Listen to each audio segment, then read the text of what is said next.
Dr. Catharine Symmonds. I'm working at the Akron Children's Practice in Kent, and I grew up in Huron, Ohio, up on the lake. I think my mom first planted the seed when I was about 4 years old to be a doctor.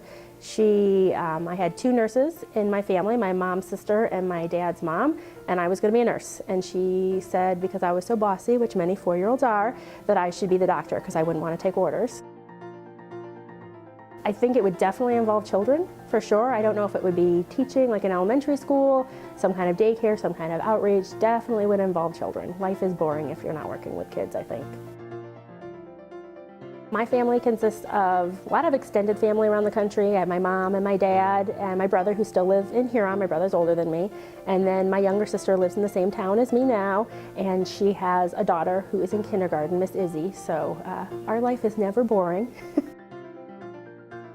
One thing people might not know about me is that when I was in college, I was part of the Smith College heavy metal band, which sounds very exciting, but it was our way of labeling our handbell choir. I would say my niece inspires me to do better. I see how much she picks up on our tones of voices and our actions and how we do things. And so when I see that, I really pay attention to, okay, am I doing things the way I'd want her to do them?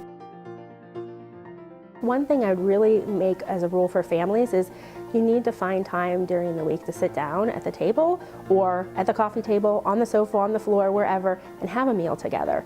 At least once a week, if not a couple times a week, with no technology, no TV, no phones or whatever.